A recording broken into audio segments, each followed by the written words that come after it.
أعوذ بالله من الشيطان الرجيم. بسم الله الرحمن الرحيم. إن الحمد لله نحمده ونستعينه ونستغفره ونؤمن به ونتوكل عليه ونعوذ بالله من شرور أنفسنا ومن سيئات أعمالنا.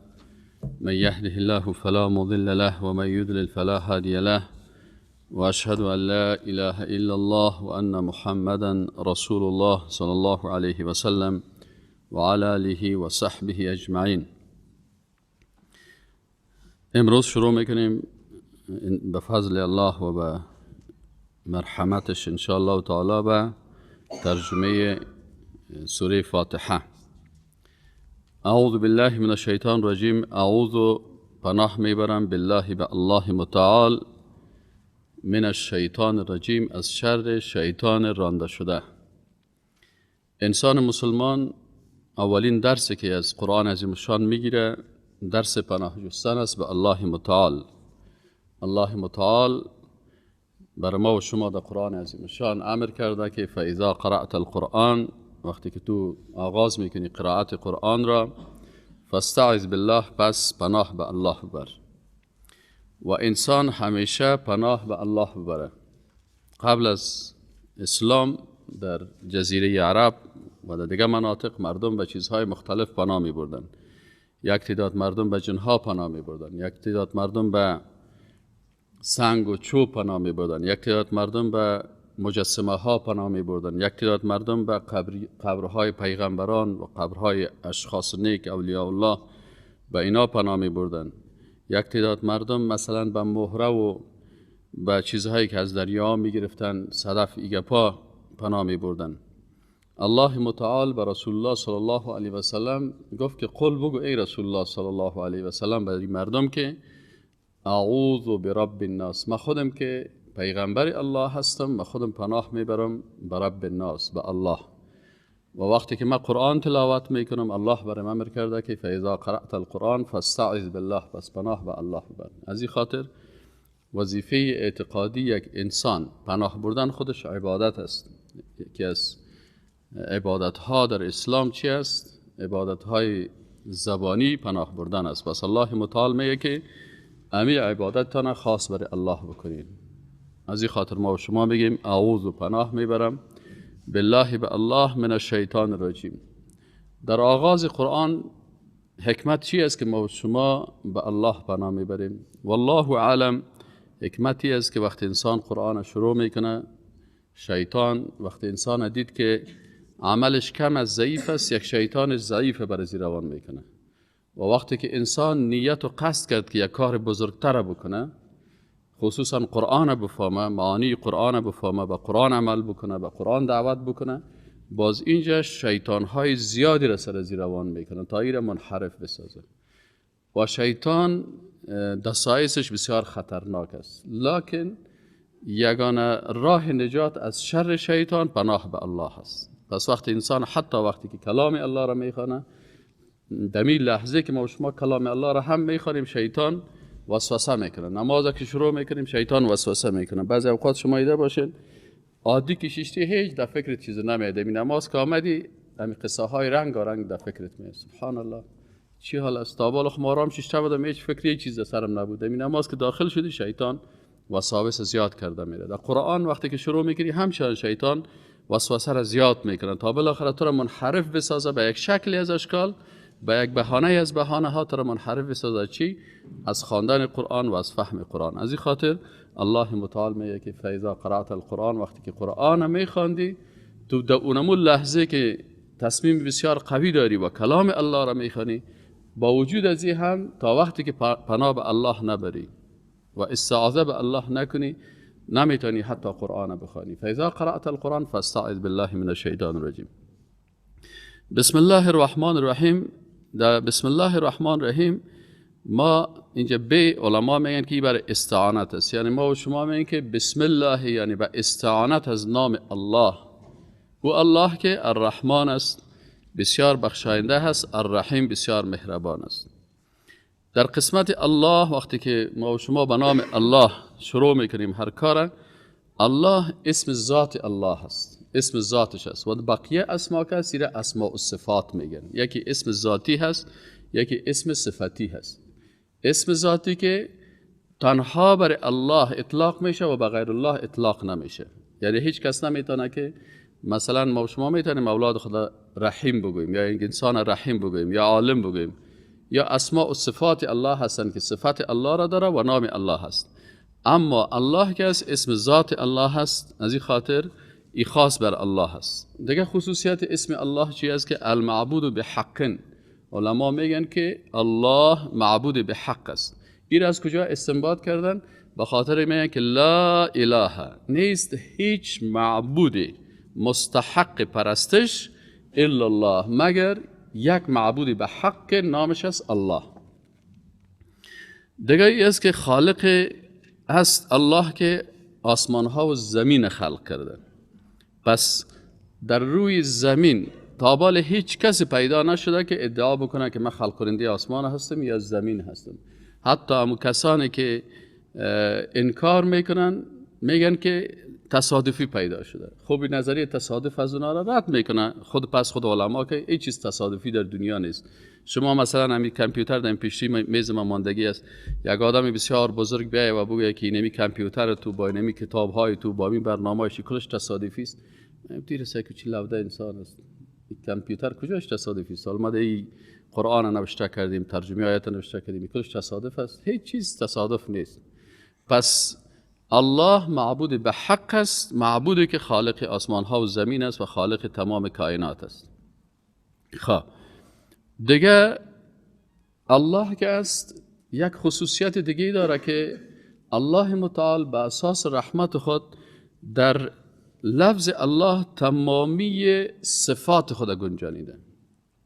یعنی شاید بعضی کسا صفات الله متعال گاهی به شکل اسماء و صفات است، گاهی به شکل افعال است، گاهی به شکل جمله هست. صفات الله بسیار زیاد است.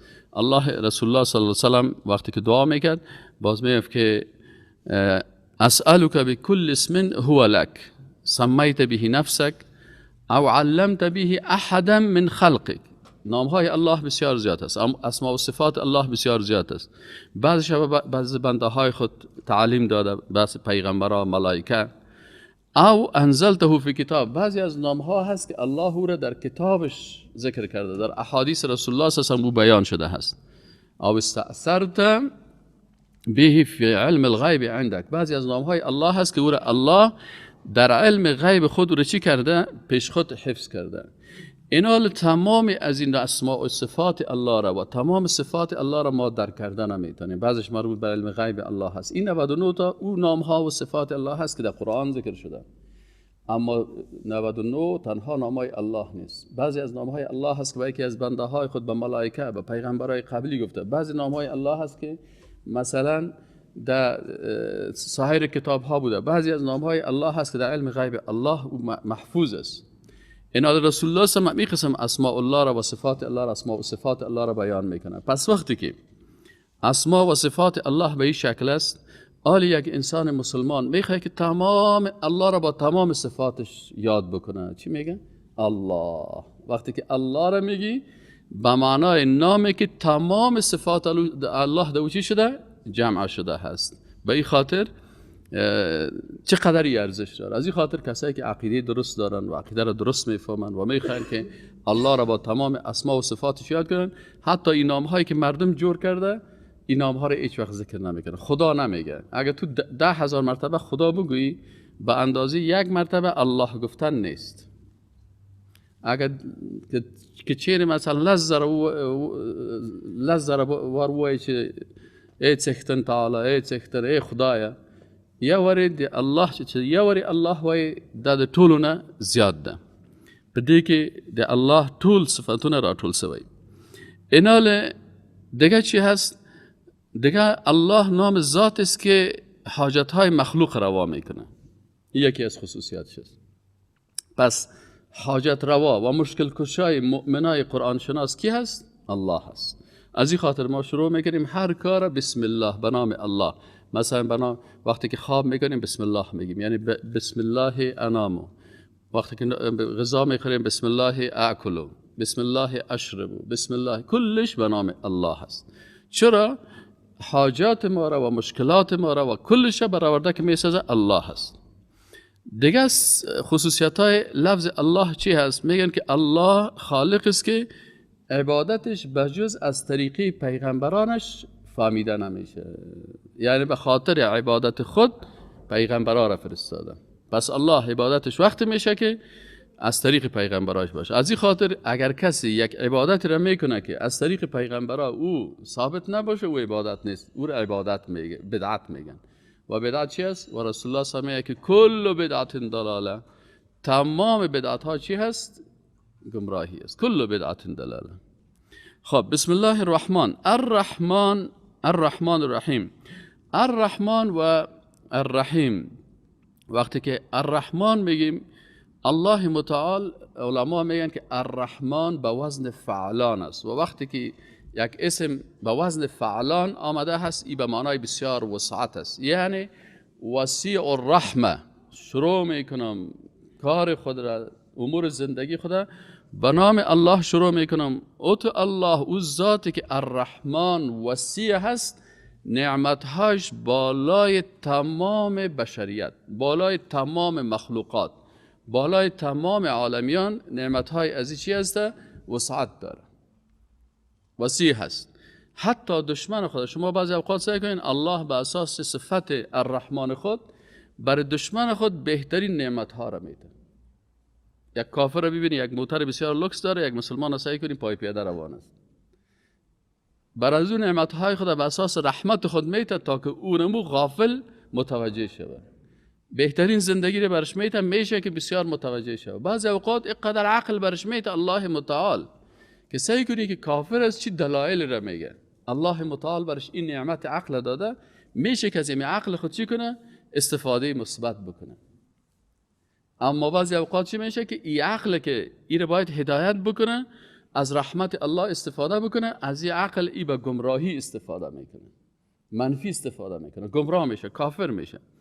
پس الله متعال الرحمن است به خاطر از اینکه صفت رحمت الله عام است و وسیع است به تمام مخلوقاتش، به تمام مخلوقات ای به اساس رساندن نعمت. و رحیم ذاتی هست که رحمت از او رحمت ابدی هست. الله متعال همیشه مهربان است، در دنیا و در آخرت این صفت داره.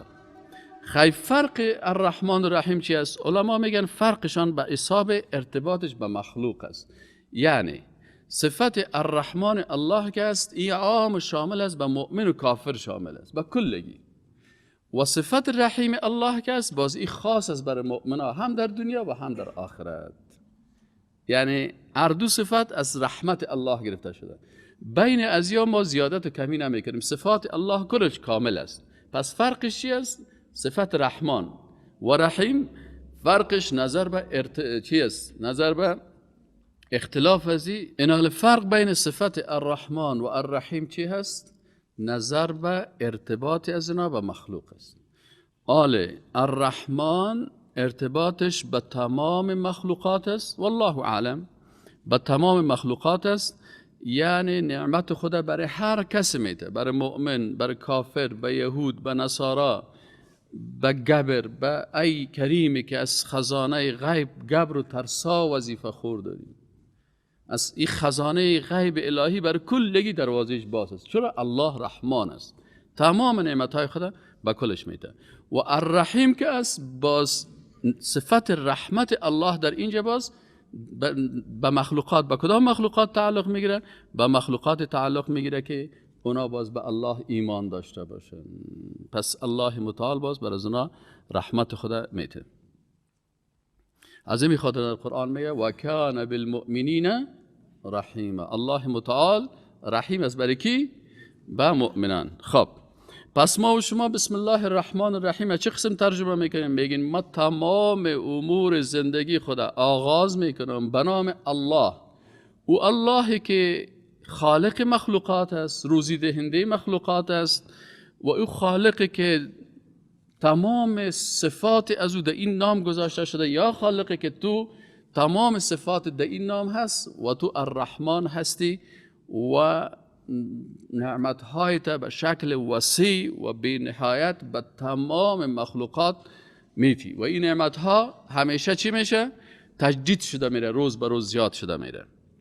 و الرحیم و مهربان هستی به بنده های این رحمتت مستحق از این رحمت تو باز بنده های مؤمنت هم است. پس ما و شما وقتی که از نعمت های الله استفاده میکنیم به خاطر از اینکه الله متعال الرحمن است و وقتی که از ایمان ما را سبب نجات ما میشه باز این به اساس امی صفت رحیم الله است.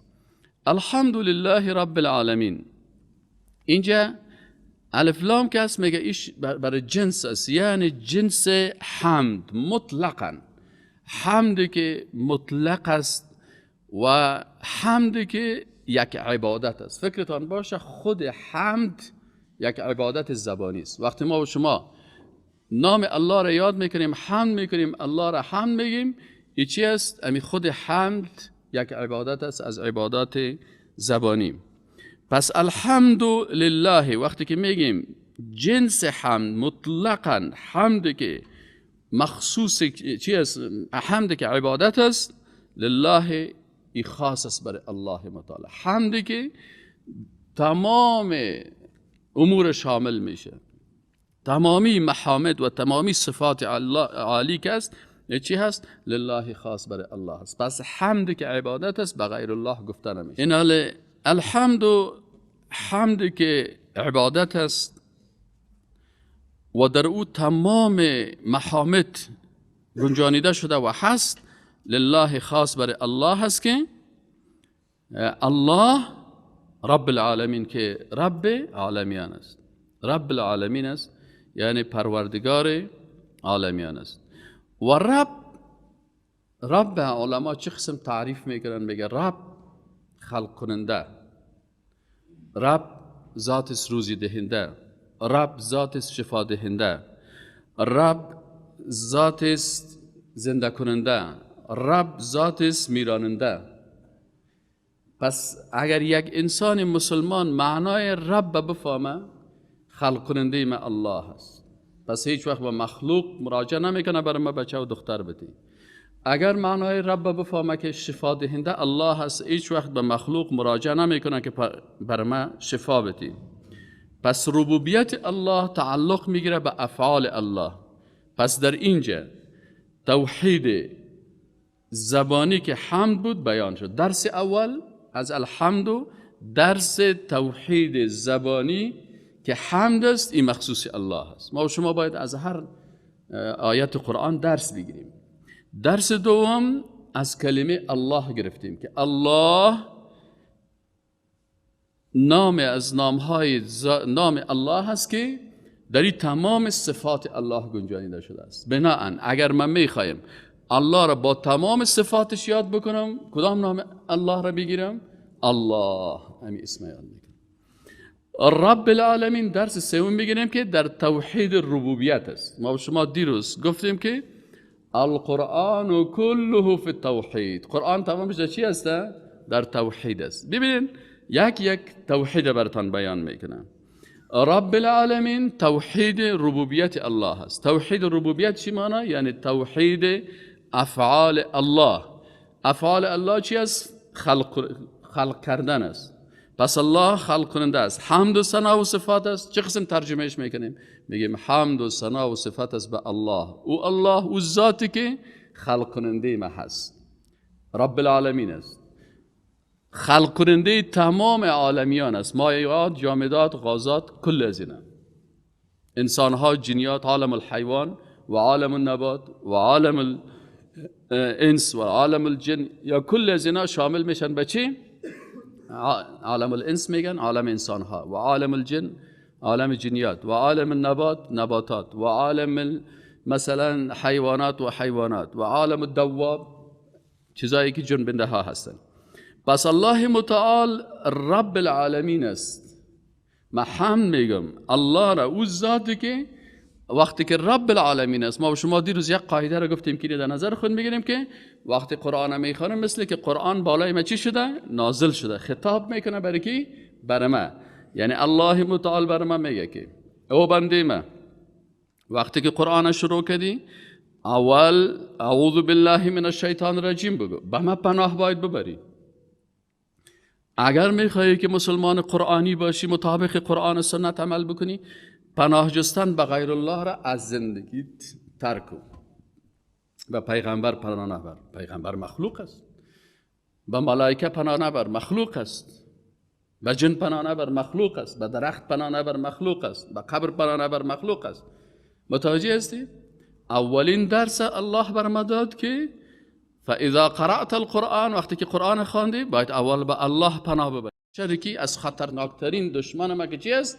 شیطان است. این شیطان گاهی انسانی می باشه، گاهی جنی می باشه. من الجنة والناس. درس دومی است که وقتی ای مسلمان قرآن شروع میکنی بگو بسم الله الرحمن الرحیم. هر کار که شروع میکنی به نام کی بگو؟ به نام الله بگو که او الله رحمان است، یعنی کل نعمت ها را بر تو دادم. این دست اگر من نمی داشتم امیاله هیچ کار کردن نمیتونستم. اگر نعمت دست نمی داشتم الله بر ما تذکره میکنه. خب دست نمی داشتی چی میکردی؟ مجبور بودی که نان پیش روت می بود، هیچ کس نبود، از گشنگی میموردی، مجبور حیوان وارو چی میکردی؟ دان میزدی، نان میخوردی. سهل میگه کس نیست، نه والا هیچ کس نیست، برای من لقمه نان دادن ما بده، برو کس نیست، بیا سهل نمیکنم، بیا خیلی خودم از خود حیوان جور میکردی. الحمدلله او ذاتی که رب العالمین است، این تمام عالمیان در عالمیان دست ما هم شامل است. رب هزی است، در خدمت ما ایره قرار داده. چشم داده، در خدمت ما قرار داده. قلب بر ما داده، در خدمت ما قرار داده. پس رب العالمین است. پس من شروع میکنم به نام او ذاتی که رب العالمین است، پروردگار عالمیان است، خلق کننده ما هست. شروع میکنم به نام هم نفرستم به او الله که شفا دهنده ما هست. ابراهیم علیه السلام میگه و اذا مرضت فهو یشفین. وقتی که من مریض شدم مرا الله شفا میده. پس من شروع میکنم قرآن به نام ذاتی که او چی هست؟ دیگه صفات چی هست؟ زنده کننده ما هست، برای من زندگی داده، میراننده ما هست. این اکسیژن کی خلق کرده؟ رب اکسیژن است. من تمام روزانه 200 کیلوگرم اکسیژن نیاز دارم تنفس بکنم، ربش الله هست. پس من حمد میفرستم به او ذاتی که الله هست و رب تمام مخلوقات است، رب عقل ما هست. اگر امی عقل از ما و شما الله بگیره، دمی سرک ها دیوانه پیرانای ما را میکشیم میریم. یکی بسیار منظم هستیم، لباس بسیار خوب داریم. چی است؟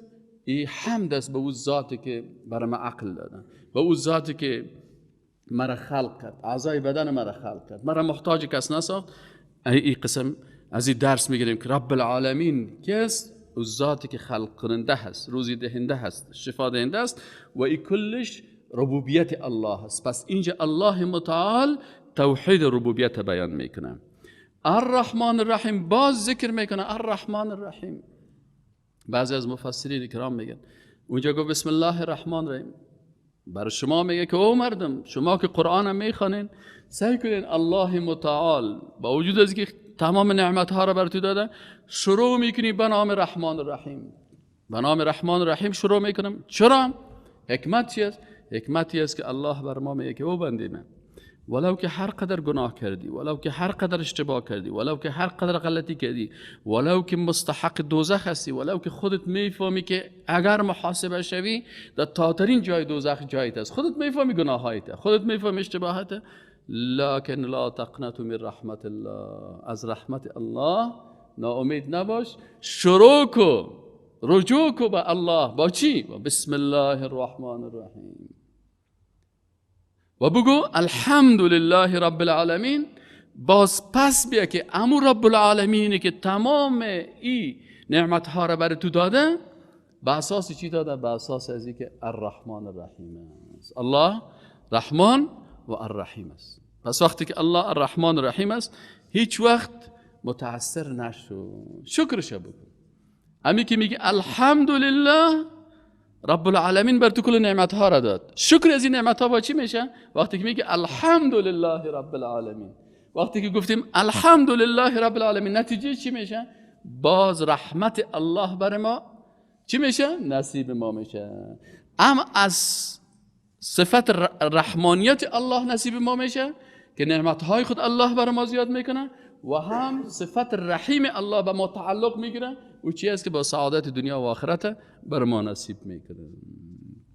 مالک یوم الدین. الله متعال میگه او خالقی که رب العالمین هست، اونمو خالق مالک یوم الدین هم هست. الله چند صفتش گفته، صفات الله را میگه، توحید ربوبیت گفت، حال توحید اسما و صفات میگه. صفت الله یک اسم الله، رب اسم دیگه الله، الرحمن اسم دیگه الله، الرحیم اسم دیگه الله. متوجه هستین؟ الله صفت اولش رب العالمین، صفت دومش الرحمن، صفت سومش الرحیم، صفت چهارمش مالک یوم الدین. پس اینجا الله متعال القرآن و كله فی التوحید، قرآن عظیم شان کلش چی است؟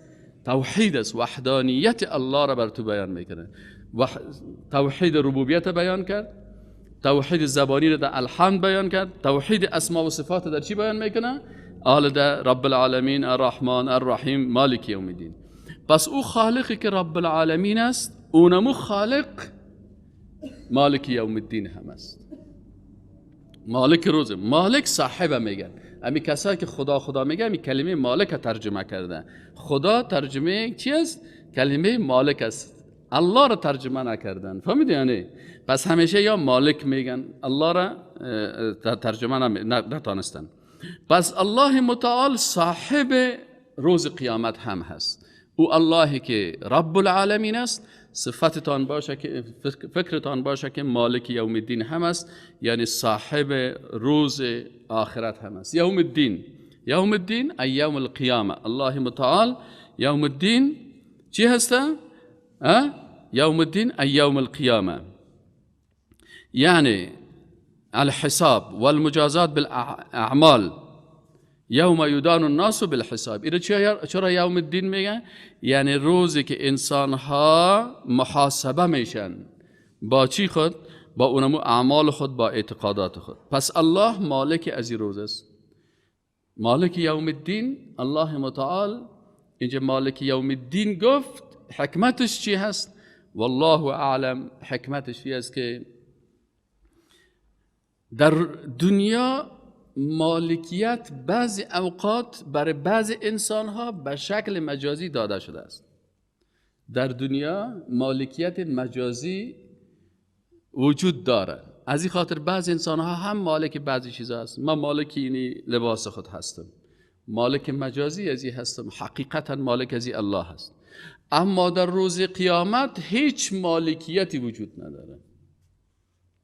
لمن الملک اليوم، سلام میکنه الله در روز قیامت، لمن الملک اليوم، کلگی سرایشان خم است. هر کسی که ادعای مالکیت هم میکرد کلگی میبینه که محال فعلا در روز قیامت هیچ چیز ندارم. انسان ها خلق میشن در روز قیامت، دوباره بر میخیزن از همو نطفگی که در بیخ کمرش است. رسول الله صلی الله علیه و میگه که کل آب، آتش، هیچ چیز از بین نمیره. همو به حساب ما و شما یک حجره که است که توسط هیچ چیز از بین نمیره. او مثل انسان ها دوباره از همین حجرات در روز قیامت مثل نباتات وارد دوباره از همون چی میشن؟ این حجره است که توسط هیچ چیز از بین نمیره. حتی این طب هم همون قسمت ثابت کرده که او در آتش از بین نمیره، در آب از بین نمیره، در خاک از بین نمیره. پس انسان دوباره از اونمو پس مثل نباتات وارد برمیخیزه. آل وقتی که اینجا میخیزه حفات و عرات، مثل که نو یک طفل از بطن مادرش تولد میشه. اونمو شکل انسان به مو شکل چی میشه؟ تولد میشه که اما تو حتی غیر مختونین، حتی ختنه هم نمی باشه. پس اینجا این انسانی که نو تولد میشه، ببینید همین طفله که نو تولد میشه هیچ چیز نداره.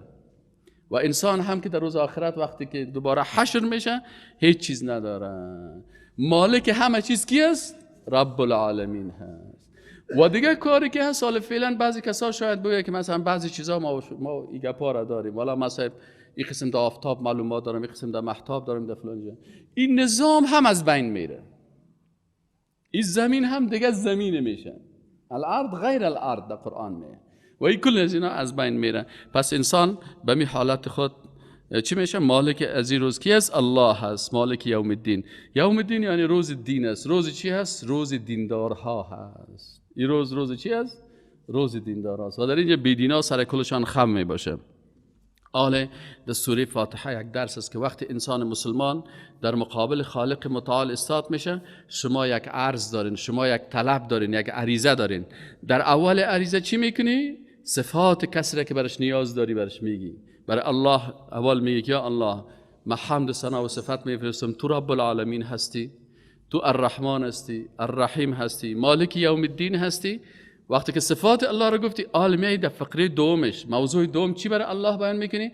بیعت تبا الله بیان میکنی که یا الله ما ایاک نعبد و ایاک نستعین. تعهد تبا الله بیان میکنی که یا الله من متعهد هستم که بغیر از تو کس دیگه را عبادت نمیکنم. ایاک نعبد، خاص عبادت برای تو میکنم. اگر عبادت فکری هست، عبادت تقریبا 6 قسم است. عبادت فکری هست، عبادت قلبی هست، عبادت زبانی هست، عبادت بدنی هست، عبادت مالی هست و قسم ششمش عبادت قانونی هست.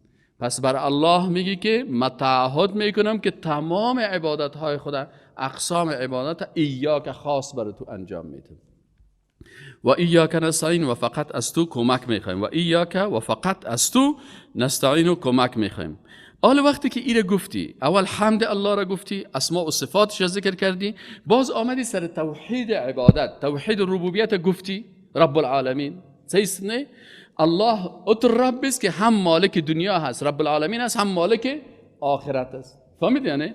بعد از این آمدی در توحید عبادت. توحید عبادت چی است؟ در ایاک نعبد ثابت میشه. قرآن کله فی التوحید.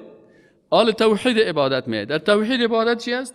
که ما به الله تعهد میکنیم که تمام عبادت، توحید عبادت چی میگه؟ افراد الله بالعباده، یگانگی الله به عبادت، که عبادت بغیر از الله به کس دیگه انجام ندی. پس برای الله میگه که یا الله ایاک نعبد، خاص تو را عبادت میکنیم. اگر عبادت فکری هست خاص برای تو هست، بناء ما با فکر خود الذين يذكرون الله قياما وقعودا وعلى جنوبهم ويتفكرون في خلق السماوات والارض. سیزنی عبادت فکری هست. در دست خود فکر میکنی، در پای خود فکر میکنی، در چشم خود، در قلب خود، در بدن خود، در کل اعضای بدن خود فکر میکنی. عبادات فکری. باز عبادات قلبی هست، محبت هست، خوف هست، رجا هست، یا کلش عبادات های قلبی. عبادات زبانی هست، ذکر هست، دعوت هست، استغاثه هست، استعاذه هست. انواع عبادت های چی هست؟ عبادت های زبانی هست، عبادت های مالی هست، نذر است، حیوان است، ذبح حیوان است. این عبادت های چی است؟ عبادت های مالی هست، حج است. و عبادت های قانونی چی است؟ که فقط شریعت الله را با تطبیق شریعتش عبادت میکنیم. پس اینجا انسان مسلمان آل چی کرد؟ توحید عبادت ایره هم به الله ثابت کرد و گفت که یا الله ایاک نعبد، خاص تو را عبادت میکنیم، و ایاک نستعین، و ایاک و فقط از تو نستعین و کمک میخوایم. آل چی میکنه؟ آل عریضه خدا متن عریضه بیان میشه. آل اصل موضوع عریضه دمیجه بیان میشه. چی میگی؟ همین صفات الله را، وحدانیت الله را، توحید الله را، توحید ذاتش و توحید صفاتش و توحید افعالش و توحید عبادتش و توحید اطاعتش، کلش بر الله کردی. هدفت چی است؟ هدفت بر الله بیان میکنی. یا الله اهدنا الصراط المستقیم، ما را به راه راست هدایت کن. یعنی الله متعال میگه که اگر میخوایی که در راه راست و مستقیم تو را من هدایت کنم، اول باید این کارا را بکنی. زیربنا، اول زیربنا هست، باز رو بنا هست. اول اساس تهداب است، بعد از او دیوال است. اول سپل است، بعد از او بلند کردن دیگه جای هست. پس الله متعال میگه اول زیربنای دین که است. امام ابو حنیفه رحمت الله علیه میگه که اساس دین که است، یکی الفقه الاکبر است، یکی الفقه الاصغر است. پس اول اساس باید الفقه الاکبر است که عقیده تجور کنید، توحید ربوبیت، توحید الوهیت و توحید اسماء و صفات. فهمید یعنی؟ وقتی کل از را بیان کردیم، چی مطالبه میکنی از من؟ الله میگه بعد از اینکه اینی عقیده تجور کردی، مطالبه بکن. نفهمیدین؟ یعنی وقتی که تو میخوای از الله چیز بخوای، هدفت حاصل بکنی، الله میگه اول باید این عقیده را داشته باشی. وقتی که عقیده درست بود که رب العالمین الله هست، خلق کننده الله هست، روزی دهنده الله هست، شفا دهنده الله هست، متوجه هستید؟ مستحق عبادت الله هست، مستحق تشریع، شارع، قانون، حلال، حرام، خوب، بد، حق و باطل بیان کنندش این الله هست که بر ما بیان میکنه. بازی که عقیده تو جور شد، دیگه عریضه تا بده. باز عریضه رو میتی باز میگه که اهدنا الصراط المستقیم، یا الله ما را هدایت کو به چی؟ به راه راست. راه راست کدام راه هست؟ راه مستقیم هست. راه مستقیم کدام راه هست؟ راه مستقیم ای است که میگه عن ابی وائل میگه عن عبدالله قال، یک صحابی مبارک میگه که رسول الله صلی الله علیه و سلم میگه خط لنا رسول الله صلی الله علیه و سلم خطا، میگه رسول الله صلی الله علیه و سلم خط کشیدن، راست خط کشید. ثم خط خطوطا یمینا و شمالا، یک خط هم راست کشید، باز یک خطی قسم چند خط طرف راست کشید، چند خط طرف چپ کشید. بعد از او گفت هذه سبل، اینی راههای است، علی کل سبیل منها شیطان یدعو الیه، یکی صراط مستقیم است، امی راه راست است. و این آیت قرآن خوان که و ان هذا صراطی مستقیم فاتبعوها، این امی راه راست است که این چی است؟ مستقیم است، از این متابعت کنید. در راه کای کوچک و خرد کی طرف است دیا نرید. یعنی اصل راه حقیقی که حزب الله هست امی صراط المستقیم دین الله هست. شما که آلمیرن به احزاب دیگه و گروه های دیگه که در هر طرف هست، فلانی کمونیست است، فلانی خلقی است، فلانی پرچمی هست، فلانی دموکرات است، سوسیال دموکرات است، لیبرال دموکرات است، در اصل هر کدوم از یک سعی کنی رسول الله یک شیطان شیشته ترا گمراه میکنه.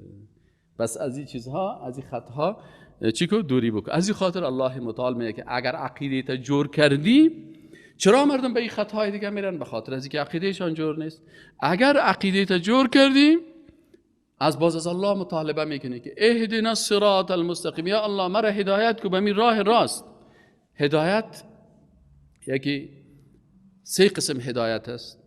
یکی هدایت فطری هست، فطرتا یک نفر یک راه را پیدا میکنه. تو چه مرغوی که از این تخم برای ولو که تخمش از زیر مرغا مانده باشی، مادرش نمیفهمه، لکن همین چیزایی که مرغوی که این برآمد فطرتا راست میره چی میکنه؟ در بین آب خودم میپرته، مادرش چیغ میزنه. یک جای ما دیدیم زیر مرغ تخم مرغوی را مانده بدن، و چیگکای مرغوی کمی برآمدن خدا در جوی منداختن، مادرش چیغ میزنه نپرتین که غرق میشین. او با فطرت خود او قسم درک کرده بود، اما فطرت از یار الله تو خلق کرده بود که یا خودشان میفهمیدن که ما خب بر او بازی استیم غرق نمیشیم. پس یکی هدایت فطری هست که فطرتاً بر هر کس بسیاری چیزهای معلوم است، این هدایت فطری است. یکی هدایت علمی هست. هدایت علمی هست. هدایت علمی چی است؟ که قرآن هدی للناس، هدایت است بر کلگی، هر کس از این معلومات گرفته میتونه. یک کس را ببینن که قرآن میخونه، تو باش من کلمات قرآن یک دیکشنریش سهل کنم ببینم که از نگاه علمی باز من دکترای خدا در زبان عربی بگیرم. این هم هدایت علمی است. یکی از نگاه نحو، یکی از نگاه صرف، یکی از نگاه بلاغت. بسیاری کسا مطالعه میکنن، حتی بسیاری کافرها از قرآن میخوانن، باش من در قرآن عیب پیدا بکنم. این یک هدایت علمی است که ایره برای هر کس میده. سومی هدایت که این هدایت حقیقی است، این هدایت توفیق است. توفیق به ایمان است. از این خاطر بسیاری کسا بسیار علم داره اما توفیق به ایمان الله برش نداده. یک نفر قدر معلومات داره که کتش بشینی کمی گپ میزنه، همی هر جمله از این علم است اما مؤمن نیست، هدایت توفیق برش داده نشده. از این خاطر علما اینجا چی است؟ الله متعال وقتی که ما به شما میگیم که اهدنا الصراط المستقیم، یعنی الله ما را هدایت بکو به چی؟ به صراط المستقیم، راه راست. الواضح الذي لا اعوجاج فيها، یعنی راهی که در او کجی نیست. فهمیدی یعنی؟ خب پس راه مستقیم راهی است که در او کجی این طرف نمیری، فقط هم مستقیم روان هستی. و الله متعال حال در قرآن عظیم شان برای ما و شما معرفی میکنم، میگه سه قسم مردم هستن. یکی کسایی هستن که اونا انعمت علیهم هستن، یکی کسایی هستن که مغضوب علیهم هستن، و یکی کسایی هستن که ضالین هستن. فرق بین از اینا چی هست؟ فرق بین انعمت علیهم، مغضوب علیهم و ضالین، سه طایفه را الله معرفی میکنه. یعنی تمام بشریت امی کسایی که ایمان میگه، یکی کافرها هستن، کسایی که ادعای ایمان میکنن سه طایفه هستن. یا انعمت علیهم هستن که اونا دو صفت دارن. انعمت علیهم کسایی هستن که قرآن و سنت، کتاب الله را و سنت پیغمبره. مثلا در عصر موسی علیه السلام است کتاب موسی و سنت موسی را، ایره به او ایمان میداشته بشی انعمت علیهم است. در زمان عیسی علیه السلام کتاب عیسی و سنت عیسی علیه السلام. در زمان رسول الله صلی الله علیه و سلم کتاب رسول الله صلی الله علیه و سلم، قرآن عظیم شان و سنت رسول الله صلی الله علیه و سلم، اینا میفهمن و به این عمل میکنن، میفهمن و عمل میکنن. بعضی کساس اینی انعمت علیهم است. شرط انعمت علیهم چی است؟ که قرآن و سنت بفهمی و مطابق قرآن و سنت عمل بکنی. مغضوب علیهم کدام مردمایی هستن که میفهمن، علم دارن، الله برشان توفیق عمل ندادن. خوب علم داره، مخالف علم خود کار میکنن. مثل علمای بنی اسرائیل. علمای بنی اسرائیل احبار میگفتن، حبر میگفتن، آنقدر یه عالم بزرگ بود، آنقدر نابغه بود، آنقدر قوی بود، آنقدر استدلال میکرد که سهل میکردی که هم کلمه به کلمه تورات میفهمه و کل چیز میفهمه. لکن وقتی عمل که میشد، باز تعصب، تکبر، حسادت، خودخواهی، مالخواهی، چوکی خواهی این چیز بشه. این حال هر کسی، این درس است که کل مردم همی قسم است. هر مسلمانی که قرآن و سنت یاد داشته باشن و با قرآن و سنت عمل بکنن، این انعمت علیهم است. کدام مردم ها بودن؟ یا من النبیین و الصدیقین و الشهداء و الصالحین اولئک حسن رفیقا. اینی مردم ها خوب است که رفیق بگیریشان. یا بسیار خوب رفیقا هستن، دوستا هستن، دوستان بیاره بگردن. دوست صدیقین ابوبکر صدیق و عمل بکن که دوست شهدای اسلام ببین که شهدای حقیقی مثل حمزه و مثل عمر و اصحاب رسول الله صلی الله علیه و سلم، نبیین، صدیقین، شهدا و صالحین. امروز انسان های صالحی که در مجلسش بشینی الله یادت بیاد، پیغمبر به یادت بیاد. متوجه هستین؟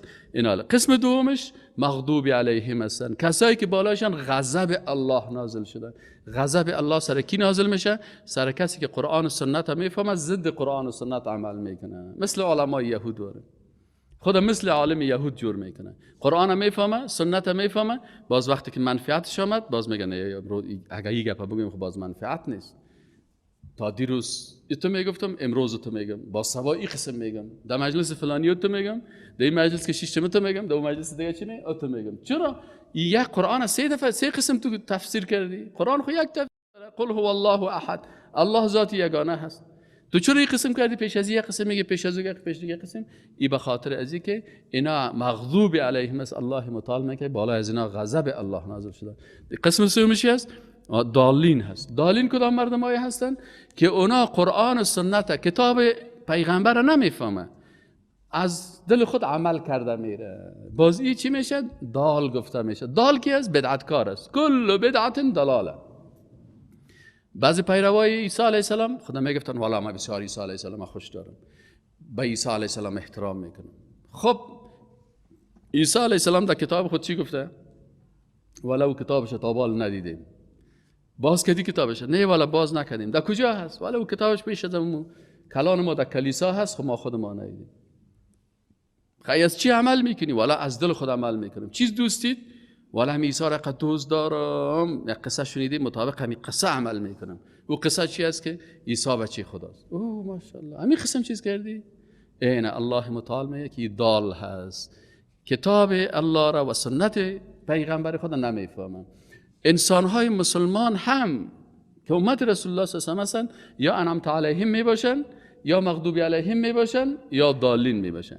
خودت این معیار برات الله داد. اگر قرآن و سنت میفهمی و خودت میفهمی که با قرآن و سنت با اخلاص عمل میکنی، الله سرت انعام میکنه. اگر قرآن و سنت میفهمی، خوب شهادتنامه گرفتی، خوب اسنادا داری، خوب دکترا و خوب ماستری و خوب رتبه های بلند داری، لکن به ضد قرآن و سنت عمل میکنی، میفهمی عمل نمیکنی، پس تو غضب الله سر تو نازل میشه. و دالین کدام یکیست؟ و اگر قرآن و سنت نمیفهمی، از دل خود روان هستی. چه به علم شیخی که هم دقیق کفر بسده، به علم شیخی میکنه، از دل خود گفته میره. این گپه که میزنی از کجا کردی؟ والا فلان در کدام کتاب است؟ والا پیغمبر گفته. بسیار خوب، در کجا گفته پیغمبر ما صلی الله علیه و سلم؟ والا ما خواستان یک ملا شنیدیم. کدام ملا شنیدیم؟ وقتی که باز میری از دان نفر هم که شنیده، یا فالبین بوده، یا کدام جادوگر بوده، یا کدام بی سواد بوده، این از دان از شنیدیم. این دالین هست، اینا گمراه هستن. و رسول الله صلی الله علیه و آله کل بدعت ضلاله. هر انسان بدعتکاری که در پشت بدعت ها میگرده، بدعت چه وقت پیدا میشه؟ وقتی که تو سنت نفهمی. وقتی که سنت نفهمیدی، مبتلا به چی هستی؟ به بدعت هستی. اگر سنت فهمیدی، خود به خود بدعت از وجود تو دور میشه. پس از این ما و شما درس گرفتیم که الله متعال برای ما و شما میگه که شما وقتی که وحدانیت الله را یاد کردین و سنت های پیغمبر صلی الله علیه و سلم فهمیدین، باز دعا بکنین، بگوین اهدنا الصراط المستقیم، باز هدایت توفیق نصیب شما میشه. چه وقت هدایت توفیق نصیب شما میشه؟ صراط الذین انعمت علیهم، که شما برای کسایی برین که بالای از اونها انعام شده، غیر المغضوب علیهم، در راه کسایی نرین که غضب شده بالایشان، ولا الضالین، و نه هم راه گمراهان. از این خاطر ما و شما میگیم در هر رکعت نماز خود میگیم که اهدنا الصراط المستقیم، اهدنا، هدایت کن ما را یا الله، الصراط، بر راه المستقیم، راست. راه مستقیم کدام راه هست؟ قرآن خودش تفسیر میکنه، یک آیت قرآن دیگه آیت قرآن تفسیر میکنه. کدام یکی است؟ میگه صراط الذین انعمت علیهم، راه کسانی که بالایشان انعام شده. این انعمت علیهم کی هستن؟ باز قرآن تفسیر میکنه. پس انعمت علیهم باز میگه من النبیین و الصدیقین و الشهداء و الصالحین. غیر المغضوب علیهم، پروردگارا برای مغضوب علیهم ما را روان نکنی. مغضوب علیهم کی هستن؟ علمای یهودی بودن که کتاب خوب میفهمیدن، سنت پیغمبر خدا میفهمیدن، لکن بر ضد از او عمل میکردن. چرا؟ تعصب، تکبر، خودخواهی، دنیا خواهی، چوکی خواهی، اینا هستن. ولا الضالین، و پروردگارا ما را برای گمراهان هم روان نکنی. گمراهان کدام مردمای هستن؟ کسایی هستند که کتاب و سنت نمیفهمیدن، پیغمبر و کتاب پیغمبر و سنت پیغمبر نمیفهمیدن، از دل خود دین جور میکردن و به او عمل میکردن، بناهن اینا ضالین شدن و چی شدن؟ گمراه شدن. گمراه یا راه گم، راه را گم کردن. وقتی که راه را گم کردی باز گمراه میشی. ضال، راه گم و گمراه را میگن.